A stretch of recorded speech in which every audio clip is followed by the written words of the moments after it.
Welcome back to Broken Electronics. I'm Lee, and thank you so much for taking the time out today to join me on our little excursion for today. And where will that excursion take us, I'm sure you're wondering. Well, we're going to continue with the series I've recently started about Mac Minis, and we're still in the process of filling in some holes. One of those holes is this. It's in really very, very good cosmetic condition, if you excuse the stickers that the seller put on. This is a 2009 Mac Mini. Now, I had several years ago tried to purchase one of these as I was working on collecting more different Mac Minis. What I got ended up not being a 2009 to 2006. That's another story for another video. In fact, there is a video on the channel about that if you check the Mac Mini playlist. Anyway, this is a 2009. 2009 featured a Core 2 Duo processor. It is not substantially less powerful than 2010, which is still got some juice today. It potentially has a 8 gigabytes of RAM, although it needs a firmware update for that. This may already have that. I don't know. I know the seller said it had 4 gigs. This is the server model. Now, I've just opened the box. I haven't booted it up. How do I know it's the server model? There's no optical drive slot. The 2009s had optical drives, as did the 2010s, the first of the aluminum Mac Minis. This doesn't have it because instead of putting in the optical drive, they put in 2 hard drives. All right, so I think we should probably take a look at the I/O on the back. The power. Now, this gets really weird.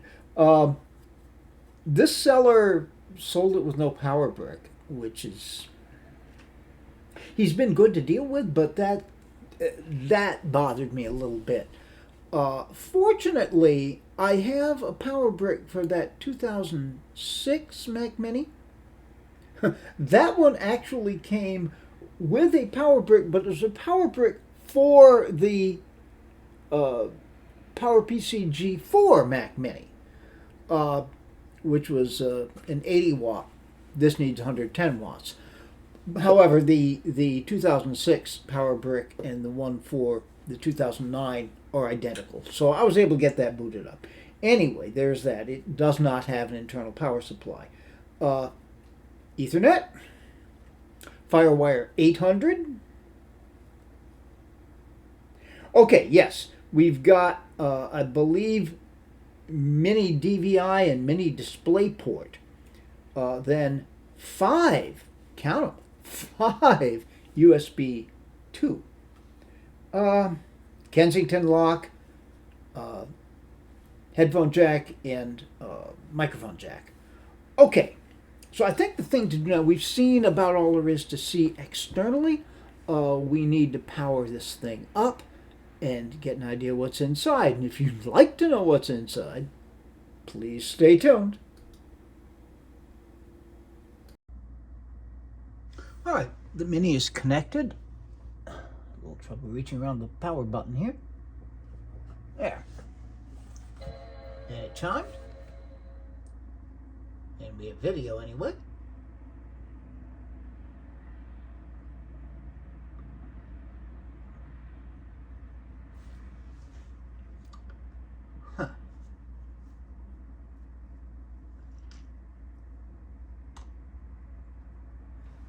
This is not promising.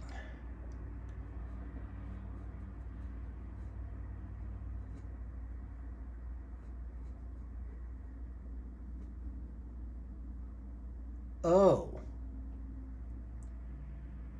The dreaded file folder with a question mark blinking.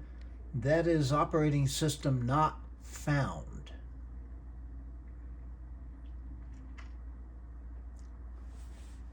That's weird. Okay. Power it down. There we go. Power it back up. Come on. With the Option key held down, see what we see.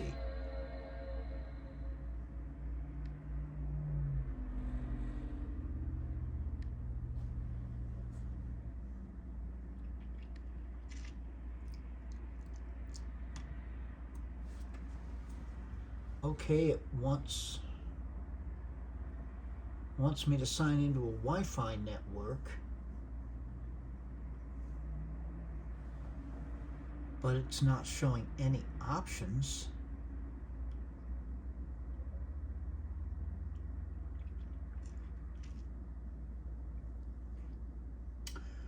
Okay. Well, let's shut it down again.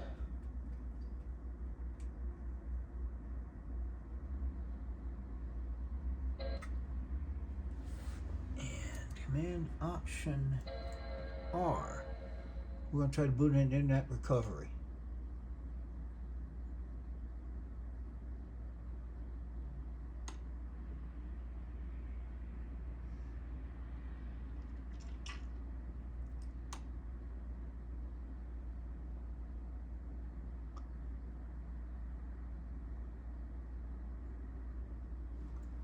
Internet Recovery takes a while.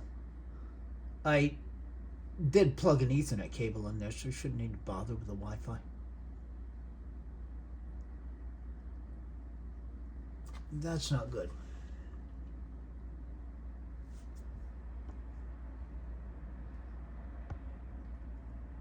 Come on, you stupid thing, focus.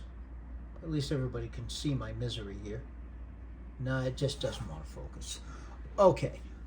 All right. Look, I've got to take a moment, see if I can contact the seller and see if he knows. Because, I mean, it could simply be that there's no operating system on it, that they wiped it clean. It could be that there's more of a problem. Stay tuned. Well, I will give the seller credit. He responded back remarkably quickly. Suggested resetting the NVRAM and shutting the machine down, trying it again. This is the result. It just does not want to go into Internet Recovery.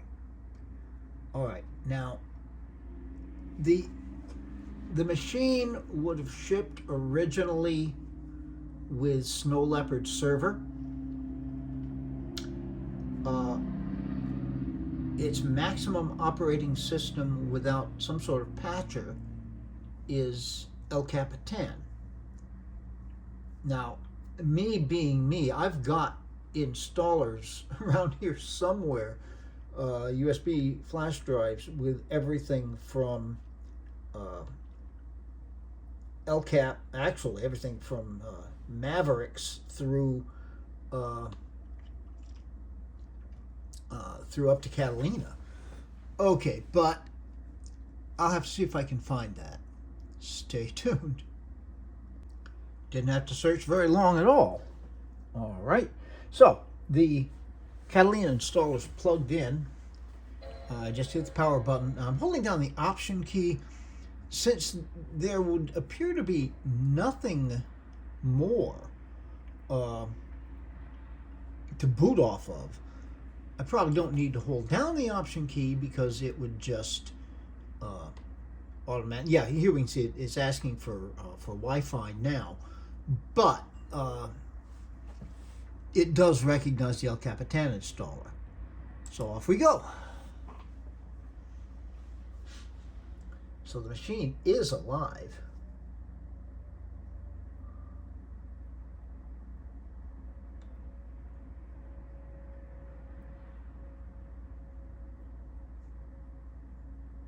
Boy, is this slow. Well, that's not surprising. It's an old machine. It's USB 2 and a slow flash drive.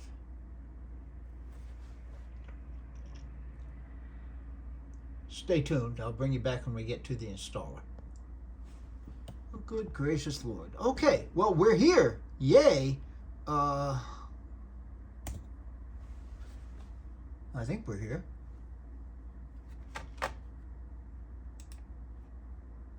That was and continues to be excruciatingly slow. Okay, you know what I'm going to do? Let's have a look in disk utility.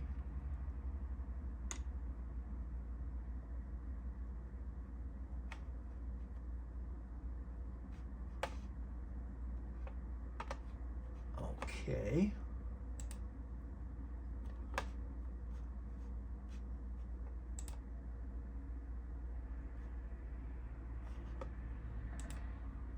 Huh.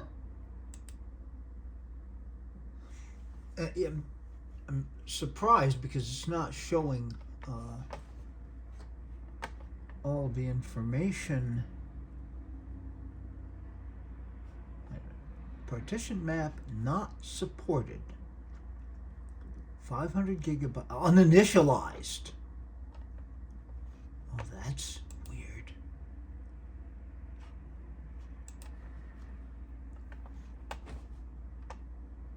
Well, let's initialize them, I guess.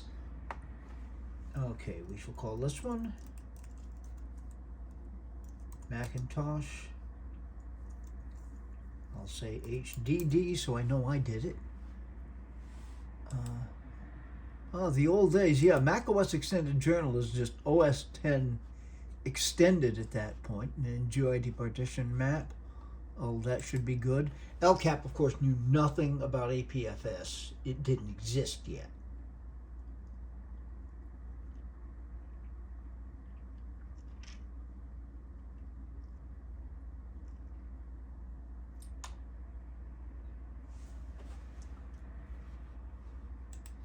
Okay. Yeah, and now we see, you know, the volume that's on the drive exactly as we would expect. Let's do the same thing for the second one. This, by the way, is what I expected, because that's exactly what the 2009 server model came with: 2 spinning hard drives. Okay. All right, we can close out a disk utility. All right, now there's one other thing I need to do, and I'm going to need to take a moment here, so just to remind myself exactly how to do it. There's a time bomb built into the LCAP installer. If you don't set the system clock to somewhere in 2016, when LCAP was the latest and greatest, the OS will not install.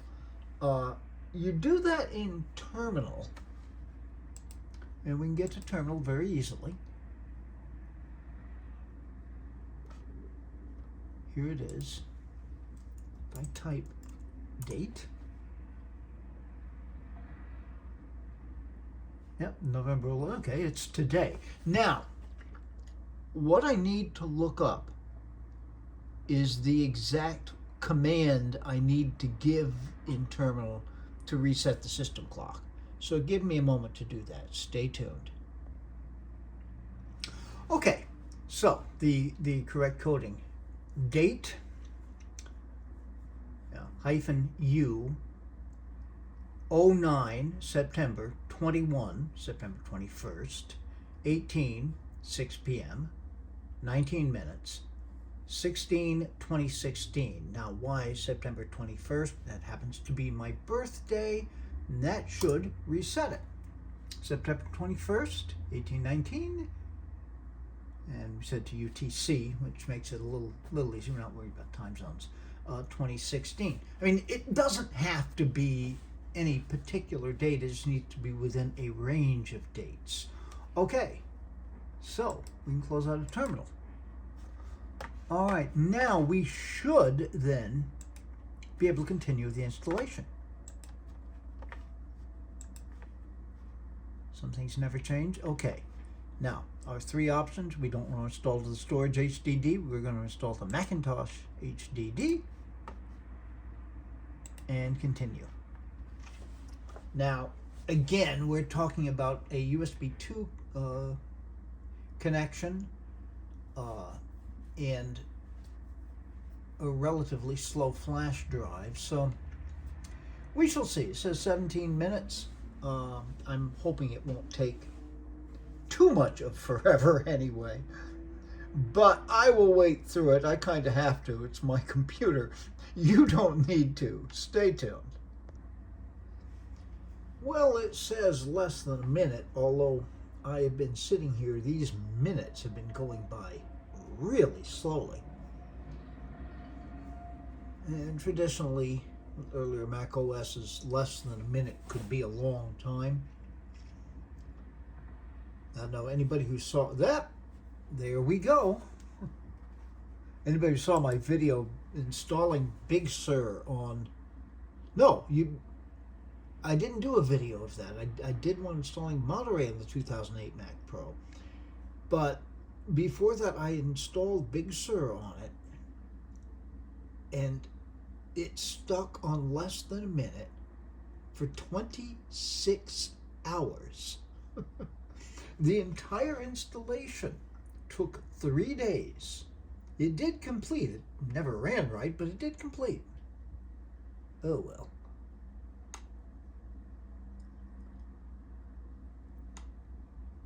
Okay.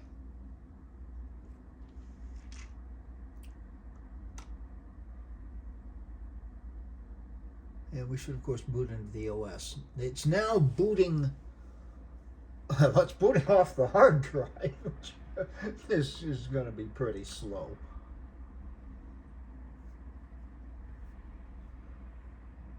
But let's keep you with this. Let's just see that. No, I'm not going to keep you with this because this is too boring. Stay tuned. Well, that was a rather torturous experience. But obviously it's installed, and here we have the setup menu. I'm not going to have you sit here the entire time. We'll be setting this up as a new machine.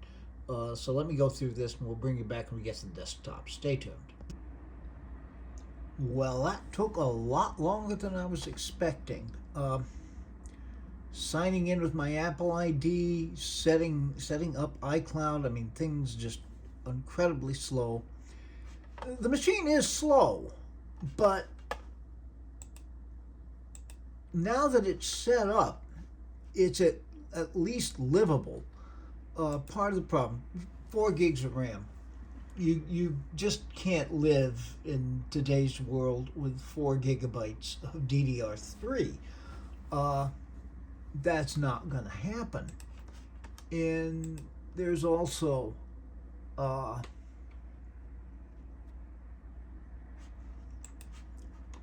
should have shut down that system report. Look under SATA, that gives us more information. Okay, our 2 hard drives.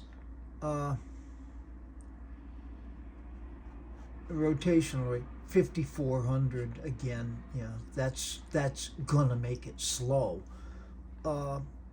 But at least dealing on LCAP, it works pretty well. So great. I've got a 2009 Mac Mini for the collection. And it is usable for very, very, very basic things. Now, what is going to be the future of this machine? For the moment, it's just going to sit there and be part of the collection. When I get some time, there are upgrade paths for this. It can address 8 gigabytes of RAM. And that would speed it up considerably. You can also put a hard drive in there. Now, the SATA connection there would be SATA 2, but still, an SSD on SATA 2 is going to be way better than a 5400 spinning hard drive. Now, if I do, in fact, the problem with doing those upgrades, is you have to take the entire system apart. Yeah, you open up the Mini by taking off the top cover, unlike the aluminum Mac Minis, where you take off the black circular bottom of it and work from the bottom down.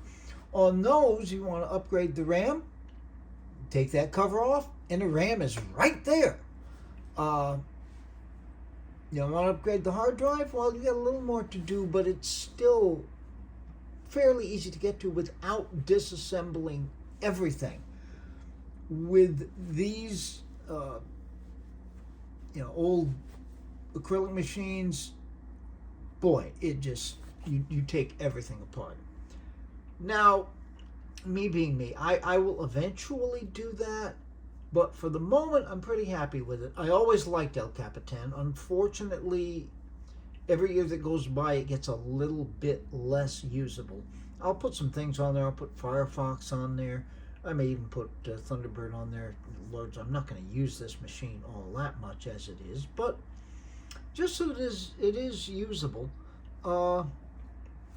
Like I say, things opening up.